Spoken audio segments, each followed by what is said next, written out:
Hello, I'm Kim Bailey and this is Floral Art Online, Floral Art Review and FloraNova 2025. And I've said all of those things because it's actually combining all of those things for you today. I'm in my civvies, unpacking the car clothes, because I've had a competition this past weekend, a physical competition in a local regional area. And it reminded me that I hadn't yet done a video for you explaining how the judging is going to work for FloraNova 2025. As you know, it's going to be AI judging it, our design eye. And we have been testing this for well over 12 months, using it in conjunction with human judges, refining it, making it exactly right. The idea is that when you submit your entry, you are going to get absolutely independent analysis of your design.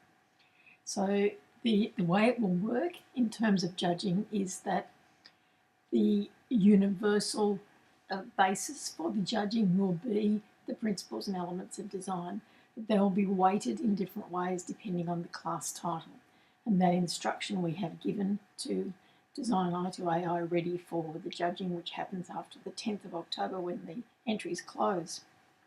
So just to give you a bit of an idea, it's the first part of the judging is adherence to the brief, which it normally would be in a competition anyway, and that's about does it meet the entry class requirement. So if there's a size requirement, which there is for a couple of the classes in FloraNova, does it comply with the class rules or the overall show rules, and is there relevance to the theme of that particular class?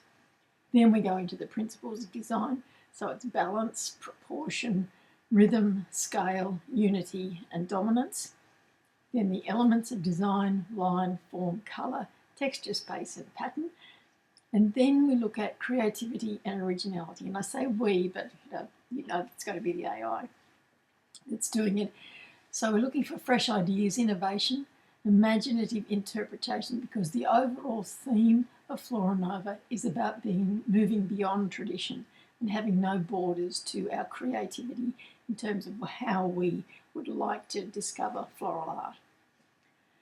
Then we look at technical execution, so workmanship, hidden mechanics, freshness and condition of your plant material, and then the overall impact, the emotional response we might have, the storytelling of the design itself, and the visual appeal. Now I know that this is very close to my heart because at the competition at the weekend, they pretty much judged on visual appeal. It was all about, does it look good? Do we like it? Would we have it in our house? Yes, that's first place, that's second place. There was no fallback position to the principles and elements of design, and there was no real creativity or originality in a lot of the designs. They were very, very traditional. I know that now. I know that particular show, that's what they like. That's how they judge. I've learned that from this experience. What I want for everyone who is competing to have out of this particular competition, and going forward, we'll have it every year, is that they get a sense of where they sit with their design skills, what they need to work on, how well they're interpreting class titles, what they could do to improve. So if I give you an example, if we use class 5 is colour conversations. So we would look at the scores being out of 10 based on those things that I've talked about. But there's going to be particular weighting on the colour. So it's about speaking with colour, not words. So it's going to be a monochromatic or analogous colour scheme. So that would come in terms of, does it meet the class title requirements? And so there will be extra focus on colour harmony and colour contrast. And the weight in terms of the point score will be adjusted 10% more for those things in the elements of design, and we'll take it away from one of the other areas that we would be judging, not the principles and elements, but perhaps the overall impact, those sorts of things. And then what will happen is, after the competition is completed, the judging is completed, you will get your point score. So you will see exactly how well you have been assessed against those criteria that I've talked about, and you'll also get some feedback, some written feedback. So in this case, the design that we gave it as the example, it got a score of 89, and it said a strong use of complementary colours creates energy and clarity. The design could be improved with more refined transitions between colour blocks. So useful feedback, as we have seen all the way through in all of the floral review videos that I've done, so that you can get an idea of, okay, it looks good, it's done well, you know, in some cases it's got a placing, got a first place, got a champion, but what else could I have done to just lift it even further, to make it really outstanding?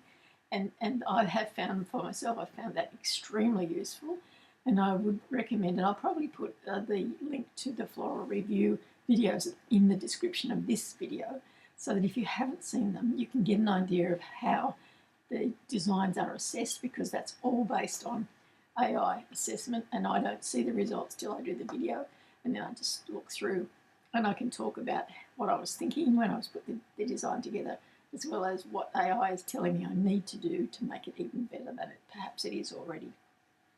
So that gives you an outline of how the judging is going to work. I really believe that this is the way forward in terms of independent judging of floral art.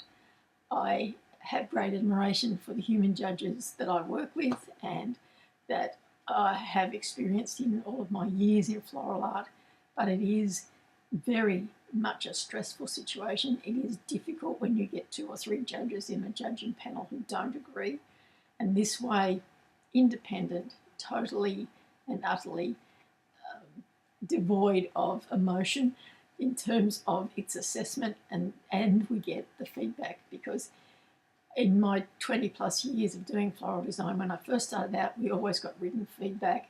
We could always talk to the judge afterwards. We got individual feedback, but that's gradually lessened and lessened, and now in some competitions they will say you will not get feedback. They will not do written feedback because they've had court cases and threats and all the sorts of horrible things happen. And that's just sad in terms of people who are trying to learn and to improve in their floral journey. So we thought this was the way forward. We've pursued it, we've tested it.